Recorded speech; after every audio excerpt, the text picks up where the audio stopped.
નમસ્તે મિત્રો, સ્વાગત છે તમારું મારા આજના નવા વિડીયોમાં। મિત્રો, આજે આપણે બનાવીશું ઉનાળામાં શરીરને ઠંડક આપે એવું શક્કરટેટીનો મિલ્કશેક। તો એના માટે મેં એક મીડિયમ સાઇઝની 500 થી 700 ગ્રામ જેટલી આપણે શક્કરટેટી લીધી છે। એને ઉપરથી આપણે ધોઈ દીધી છે। એને સૌથી પહેલાં તો આપણે બે ભાગમાં વચ્ચેથી આ રીતે કટ મૂકી દઈશું ને આની અંદરના જે બી છે એ બીને આપણે કાઢી અને એને અલગ લઈ લઈશું। બીને તમારે ફેંકવા હોય તો તમે ફેંકી શકો છો, હું તો ફેંકતી નથી। આને ધોઈ અને સૂકવી અને પછી એને છોલીને એની કોઈ બી પેસ્ટ શાકમાં બનાવીને નાખો તો બહુ જ સારી લાગે છે। તો આ રીતે બી પહેલાં કાઢી દઈશું અને બી કાઢ્યા પછી આના જે અંદરનો પલ્પ છે એને પણ આપણે એક વાટકીમાં લઈ લઈશું। તો મિત્રો, તમે જોઈ શકો છો આપણે શક્કરટેટીમાંથી બધો જ પલ્પ આવી રીતે ધારવાળા ચમચા વડે કાઢી અને આપણે લઈ લીધો છે। આને આપણે સાઈડ પર મૂકી દઈશું। હવે આપણે સાબુદાણા લીધા છે, સાબુદાણાને આપણે પાણીમાં પલાળી લઈશું। સાબુદાણા થોડા ડૂબે એટલું પાણી આપણે એડ કરી અને એને 15 થી 20 મિનિટ માટે પલાળીને મૂકી દઈશું। ત્યારબાદ આપણે એક વાટકીમાં ચિયા સીડ એડ કરીશું। ચિયા સીડ છે એ શરીર માટે ખૂબ જ ફાયદાકારક છે મિત્રો। રાત્રે જો તમે 1 ચમચી ચિયા સીડ પલાળી અને સવારે એને પાણી સાથે પી અને ધીમે ધીમે ચાવી અને ખાઈએ તો બીપી કંટ્રોલમાં રહે છે અને બ્લડ પ્રેશરમાં પણ રાહત રહે છે અને પેટમાં પણ ઠંડક આપે છે। આ રીતે આપણે પલાળી અને આને પણ મૂકી દઈશું। મિત્રો, આમાંથી આપણે થોડા ટુકડા કાઢી લઈશું, એને કટિંગ કરી અને આપણે પાછળથી એડ કરીશું। આને આપણે મિક્સરમાં પીસવાનું છે। મોટા મોટા ટુકડા આપણે આમાંથી અલગ લઈ લઈશું। મિત્રો, હવે આપણે ટેટીના જે પલ્પ કાઢ્યો છે એને મિક્સર જારમાં એડ કરી અને આપણે એને પીસી લઈશું। મિત્રો, ત્યારબાદ આપણા સાબુદાણા સરસ એવા પલળી ગયા છે, એને આપણે એક અલગ વાસણમાં લઈ લઈશું। એનું બધું જ પાણી આપણે કાઢી અને એક પ્લેટમાં લઈ અને ગેસ ઉપર આપણે એક વાસણમાં પાણી મૂકી દઈશું અને એમાં આપણે એની ઉપર આપણે સાબુદાણાની પ્લેટ મૂકી અને આને આપણે થોડા બોઇલ કરી લઈશું સ્ટીમ આપીને। મિત્રો, આપણે નીચે પાણી ગરમ મૂકી દીધું છે અને સાબુદાણાને એની ઉપર આ રીતે મૂકી અને ઢાંકી અને આને સ્ટીમથી બરાડી જ આપણે બફાવા દઈશું। ગેસને આપણે મીડિયમ રાખીશું। મિત્રો, સાબુદાણા સરસ એવા બોઇલ થઈ ગયા છે અને આપણે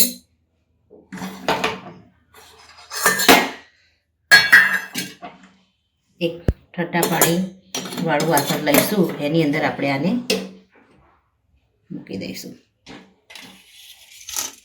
જેથી સાબુદાણા છે એ સારી રીતે છૂટા પડી જાય। આ રીતે આપણે એને છૂટા પાડી દઈશું। મિત્રો, સાબુદાણા છે એ સરસ એવા પ્લેટમાંથી આપણે એને કાઢી લીધા છે સરસ। આને આપણે એક ગરણીમાં મૂકી અને એનું બધું જ પાણી નીતરી જાય ત્યાં સુધી આપણે એને મૂકી રાખીશું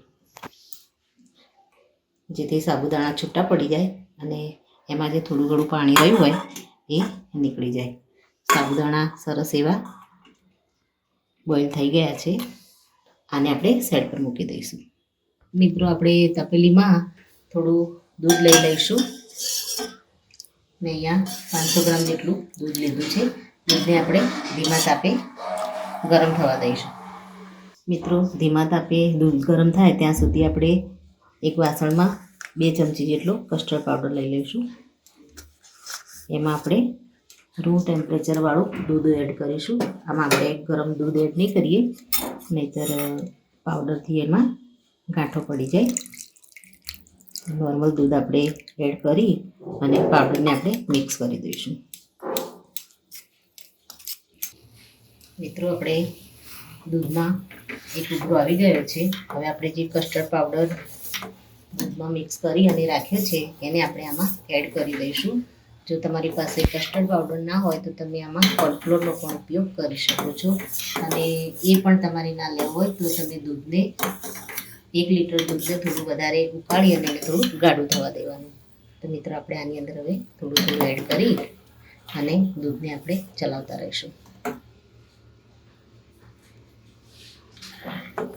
જેમ આપણું દૂધ ગરમ થશે તેમ થોડું એની થિકનેસ વધતી જશે. ગેસને આપણે ધીમો રાખીશું.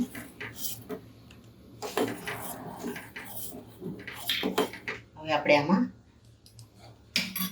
પીસેલી ખાંડ એડ કરી દઈશું.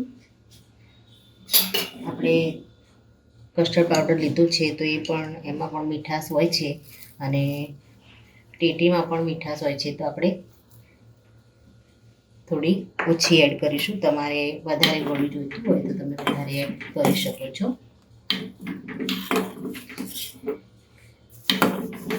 મેં આમાં ખડી સાકરને પીસીને લીધી છે. અને કોઈ પણ સાકર અથવા ખાંડનો ઉપયોગ અથવા તો ધાગાવાળી જે મિશ્રી આવે છે એનો પણ તમે ઉપયોગ આમાં કરી શકો છો. આપણે દૂધને ધીમે ધીમે થોડું ચલાવીશું. તો મિત્રો, તમે જોઈ શકો છો કે દૂધ એકદમ સરસ એની થિકનેસ આવી ગઈ છે. ગેસને આપણે હવે બંધ કરી દઈશું અને આને આપણે ઠંડુ થવા દઈશું. મિત્રો, આપણે દૂધને ગેસ બંધ કર્યા પછી સતત આ રીતે હલાવતા રહી અને એને ઠંડુ કરી દેવાનું, જેથી કરીને ઉપર મલાઈ જામી ના જાય. હવે આને આપણે એક અલગ વાસણમાં લઈ લઈશું.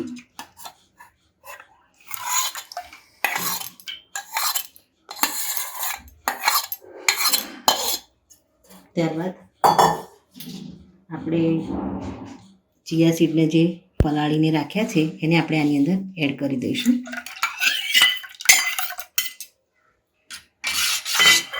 મિત્રો, જોતાં જ આપણને પીવાનું મન થઈ જાય. જો ગેસ્ટ આવ્યા હોય ને તમે આ રીતે બનાવી અને આપશો તો રેસીપી તમારી પાસેથી જરૂરથી માંગશે. સાબુદાણાને આપણે પલાળી અને એને સ્ટીમ કરીને રાખ્યા છે એને પણ આપણે આની અંદર એડ કરી દઈશું.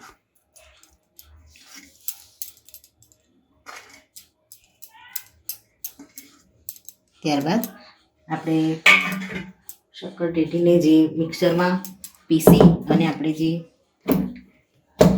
રાખી છે એને પણ આપણે આની અંદર એડ કરી દઈશું.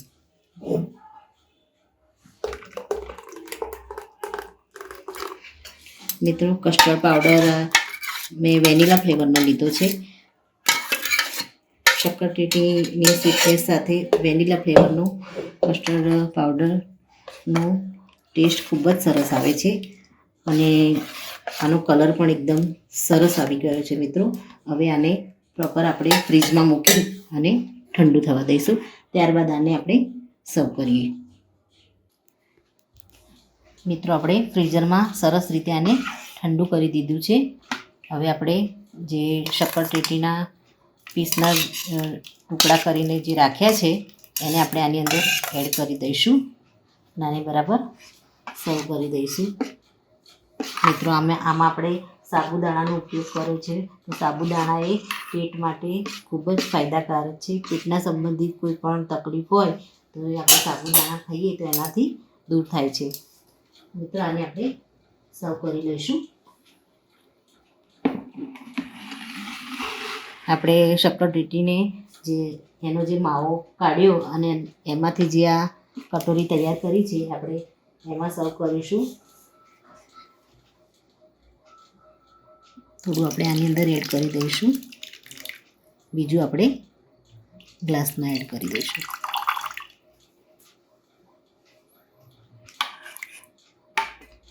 ચિયા સીડ છે એ વજન ઉતારવામાં પણ ખૂબ જ ફાયદામંદ હોય છે. સાબુદાણામાં પણ ભરપૂર માત્રામાં અને કેલ્શિયમ પણ એમાં ભરપૂર માત્રામાં હોય છે. આપણે અંદાજિત આપણે 4 થી 5 ગ્લાસ જેવું આપણે બનાવી અને તૈયાર કર્યું છે. તમે પણ આ રીતે ગરમીમાં ઘરે જરૂરથી બનાવો. પેટમાં ખૂબ જ ઠંડક આપે એવું શક્કરટેટીમાંથી બનેલું હેલ્ધી ડ્રિંક. એનો ટેસ્ટ ખૂબ જ સરસ લાગે છે. મિત્રો, આ સાથે મારો આ વિડીયો અહીંયા પૂરો થાય છે. મિત્રો, મારો વિડીયો તમને ગમ્યો હોય તો લાઈક કરો, શેર કરો અને તમારી ચેનલ દેશી સ્પૂનને સબસ્ક્રાઈબ કરવાનું ભૂલશો નહીં. અને કમેન્ટમાં જરૂરથી લખો કે મારી આ રેસીપી તમને કેવી લાગી. ફરી મળીએ એક નવા જ વિડીયો સાથે. ત્યાં સુધી આવજો મિત્રો. Thank you.